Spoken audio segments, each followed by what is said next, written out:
The next question you folks asked about was number 34, which I'm really glad about. It's basically testing whether you know what a saturated solution is and what happens in them. We have talked about it, but it was a long time ago. So a saturated solution, by definition, has as much solute as possible. So in this picture, this has as much of the SO4 2 minus as possible. Just talking, it has as much as Cu2 plus as well, but we're just talking about SO4 2 minus here. Okay? So that means the concentration of SO4 2 minus is going to be the moles of SO4 2 minus over the liters of solution. Okay, so that includes the SO4 2 minus. This tells you that this stays constant when this goes down. So the water is evaporating out, but the concentration of SO4 2 minus is staying constant. Okay? It's up to us to figure out what happens to make that actually happen. Now, hopefully, you know what happens in a saturated solution when water evaporates, but if you don't, just use your common sense and your chemistry knowledge. As the solution evaporates, Cu2 plus and SO4 2 minus leave the beaker along with the molecule. This would mean, in order for this to happen, that would mean that water and copper 2 sulfate would need to have the same boiling point because evaporation is boiling, right? So they would need to have the same boiling point. That's not going to be true. You're not going to have an ionic solid and water have the same boiling point. So I'm going to get rid of A right away because it doesn't make any sense. That will be even more clear to you when you do more IPF stuff in Unit 9. B says, as the solution evaporates, the dissolution of CuSO4 in the beaker decreases. I'm going to go back to that one because I think that one is something that people would pick. C says the evaporation of water is endothermic, so more CuSO4 dissolves exothermically in the solution, which increases the SO4 2 minus. First of all, the beginning of that part is just very confusing. I don't understand any of it. The last part is completely contradictory to what the problem tells us. It tells us it increases the SO4 2 minus. Here it says it is not changing. It's constant. So get rid of C right away. As water evaporates, more CuSO4 precipitates out of solution in the beaker. That is what happens, okay? That is what happens in a saturated solution. As the liters go down, the moles will also go down because it will dissolve, it will become the precipitate, it will precipitate out. Okay, that is what actually happens. If you didn't know that, you might pick B. So let me tell you a little bit about why B is not correct.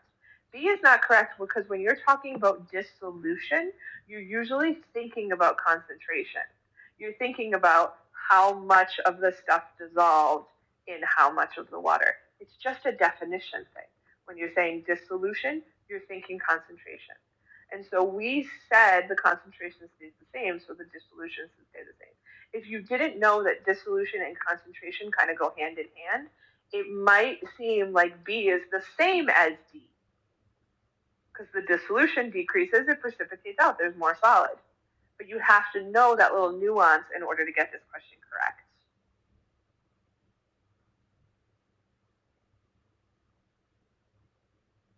Next is 43.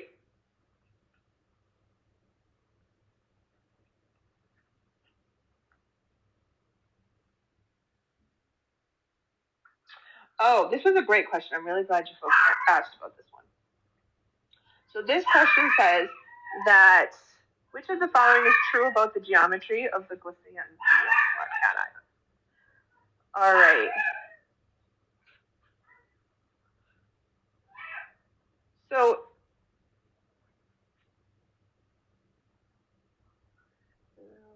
the leftmost carbon atom, this one, and all the atoms directly bonded to it are in the same plane? No, because we have a tetrahedral, right? 440 is tetrahedral for this. So that one can't be right. Both carbon atoms and both oxygen atoms lie in the same plane. Let's talk about this one.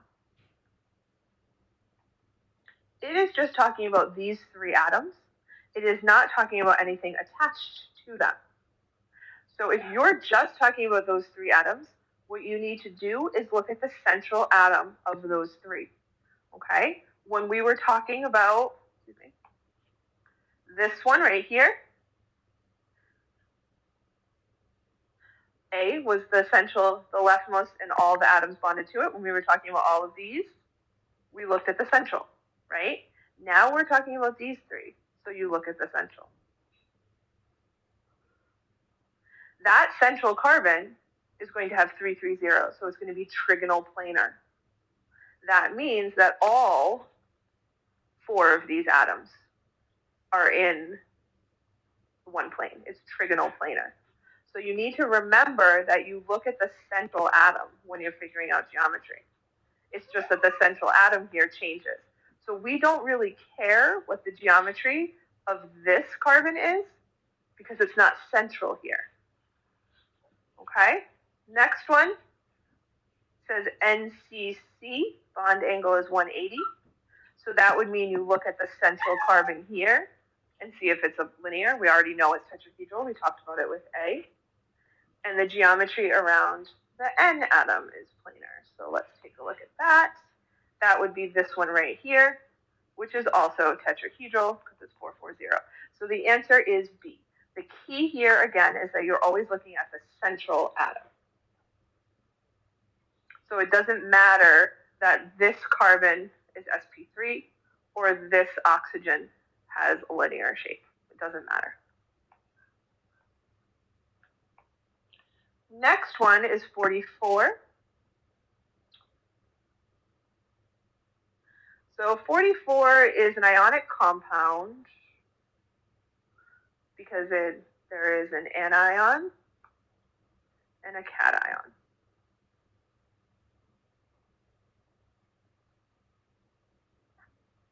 So we can get rid of B.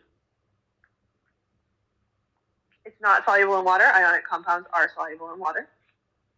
They dissociate. We can get rid of D. It dissolves in water to form an acidic solution. It does not, right? Because remember, from your acid base, Na is apathetic.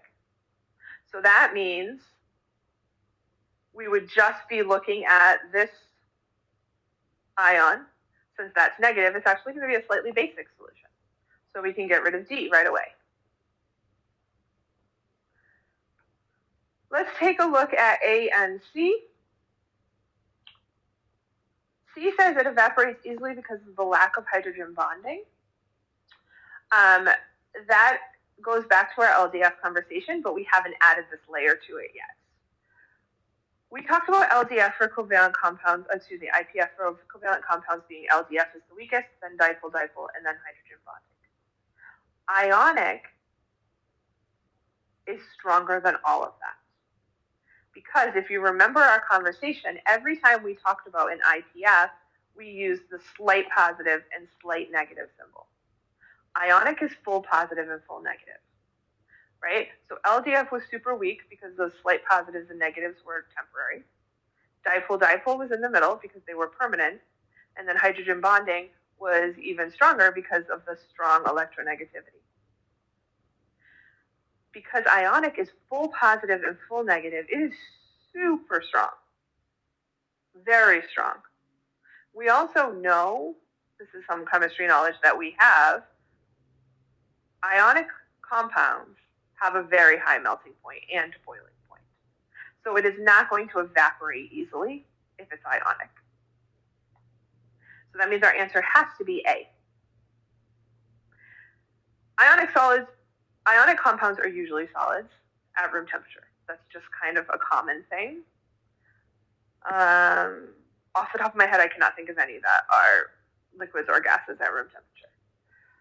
It's just so even if I didn't know B, C, and D were completely wrong, I would go with A because it's just, think of the ionic compounds, salts, the rock, the ice melt that you put outside, all of those are solids at room temperature.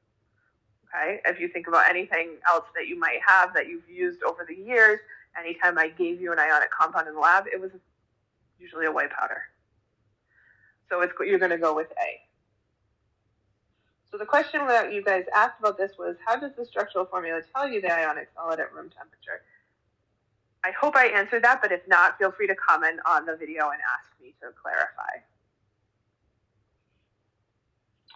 Next is 45.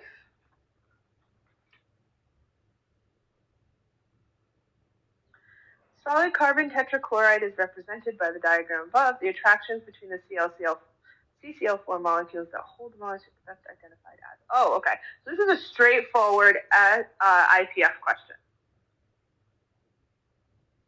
Now we've gone over some IPF stuff, so hopefully this is now pretty easy for you to answer.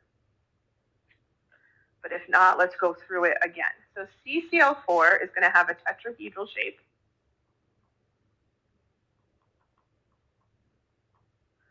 And you know from your VSEPR discussion that every single bond angle is 109.5 degrees. All of them. So that means this is nonpolar because all the bond angles are the same. If you were to draw the Lewis structure, it would look like this.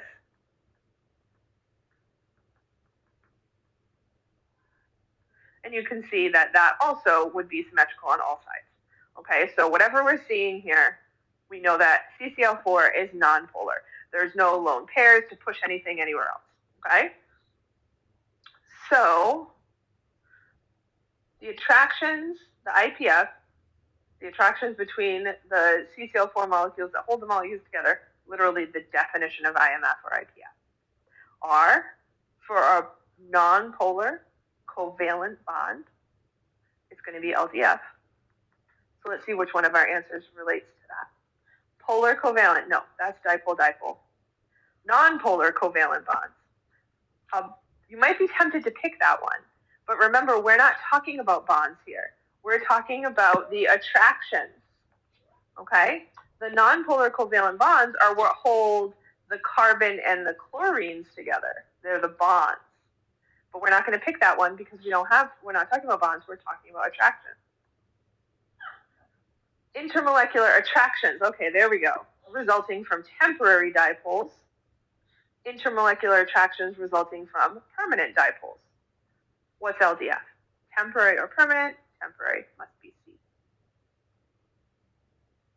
Okay, in order to have a permanent dipole, it would have to be a polar molecule.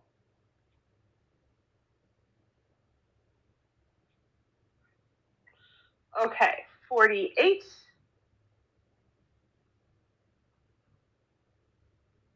Okay, there's a little bit of an added trick to this one. I do find this question to be, I remember last year the students found it to be very tricky. And I will tell you why in just a second. It has to do with what vapor pressure is.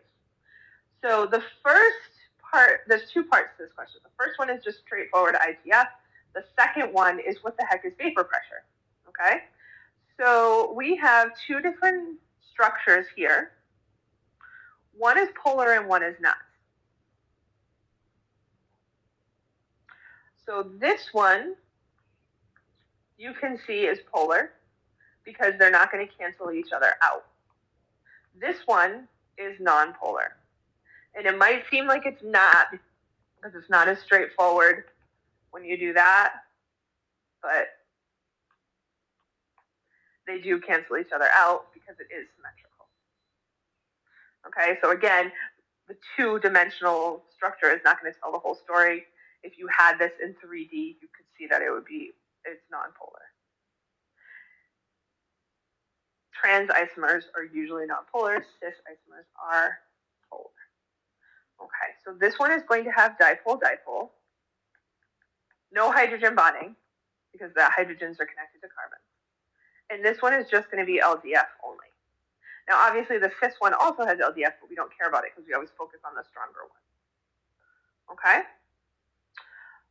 So, now we have to talk about vapor pressure. So we need to talk about boiling point because that's how it's going to evaporate. Which one will have the higher boiling point? the dipole-dipole. So a lot of people will be like, oh, higher boiling point, higher equilibrium vapor pressure. I'm going to say it's the cis isomer. And that's the problem. Vapor pressure is a little bit of a confusing twist because vapor pressure has to do with how many molecules are in the gas phase. The more molecules in the gas phase, the higher the pressure is going to be, right? Because as you know from first year, pressure is just collisions with the sides of the container. So if we have more molecules colliding, a higher pressure. So stop and think about this for a minute. You have to kind of reason yourself through it. Which one of these, the cis isomer or the trans isomer, is going to have more particles in the gas phase? It's going to be the one with the lower boiling point because that's going to be easier. You're going to have to add less energy to get those molecules into the gas phase. And that's going to create a higher pressure. So the answer here is going to be D. I want to go through all of them just because I do think this question is very confusing, so I want to repeat a lot of what I just said. Okay, so we know that the cis isomer has dipole-dipole. The trans isomer only has LDF. So that means we know the cis isomer has a higher boiling point and the trans isomer has a lower boiling point. That is something we know and we've talked a lot about in this video, and you will go over in Unit 9 as well. The twist here is that the vapor pressure has to do with how many particles are in the gas phase. The more particles in the gas phase, the higher the vapor pressure. It's easier to get our it's easier to get our trans isomer into the gas phase. It's easier because it has a lower boiling point. Okay, so it's easier to get this one into the gas phase. That means this one will have more particles in the gas phase and have a higher vapor pressure. So let's go through the answers that we have. Okay, this one, we can get rid of B and C. So hopefully you were choosing after going through this, hopefully you were choosing between A and D.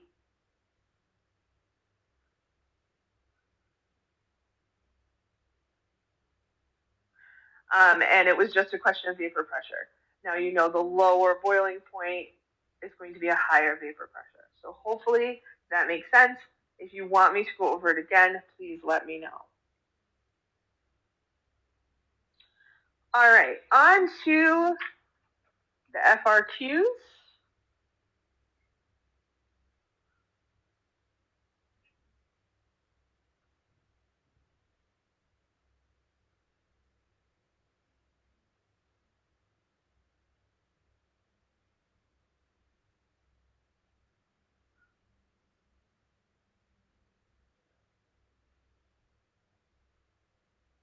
Okay, so again, this is an IPF question.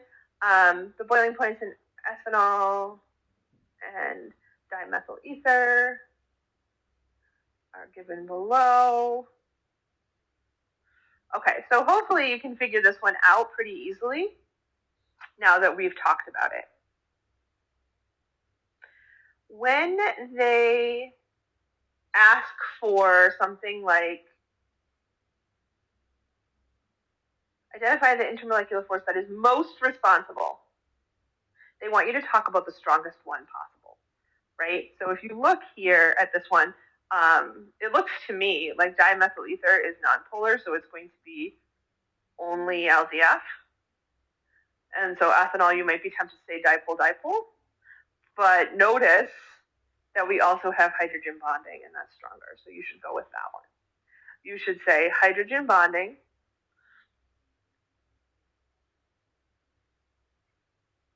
and then it says, in terms of this force, explain why the boiling point of ethanol is higher. So you should explain that because hydrogen bonding is so strong and there's an attraction between these oxygens and hydrogens, it takes more energy to break apart the ethanol molecules and spread them out in order to get them into the gas phase.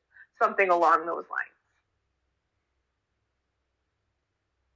We've talked a lot about this at this point. Very, very okay that you did not know it because we haven't done Unit 9 yet. Okay, but I think you have a very strong understanding of that now if you've watched this video. All right, last one on the practice test before we get to the progress checks is 5C. All right, 5C, the question on this one was, the answer key uses this weird formula. Can you explain what this equation is? I can. This equation is a combination of our delta G with the natural log in it and the Nernst equation from electrochem. Okay? What I suggest doing this, if you're looking at this and you're like, what the hell? Calculate delta G. You would normally think delta H minus 2 delta S. Do you have any of that information? Nope, you do not. So what do? First step, don't panic. Second step, look at your formula sheet. I'm going all the way up to the formula sheet and finding delta G. There are billions, I think it's like 4. Oh, 3. Billions are 3 apparently. Formulas for delta G, 4. Okay, we already said we don't have this one.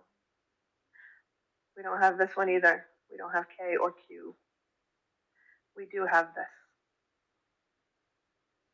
And that's where they got it from. Okay, so it's the question of, I could show you how you can plug in this one we did go over when we did Gibbs. I could show you how you can plug that into the Nernst equation from electrochem and get this, or you could just use it. Okay, so if you have, I'm going to do out the problem, but here's where they got that formula from. It's just another way of calculating delta G. And it is the only way you can calculate delta G here because it's an electrochem problem. And that is one of the reasons we do so many practice, so that you are familiar with the different options you have. So let's go back to 5C. So then we know from our formula sheet, delta G is equal to negative N Faraday E naught. N is the number of electrons, and we know that is going to be 4. Faraday is the same always, also on your formula sheet, and E naught you just calculated in B. So go ahead and do that out. You should get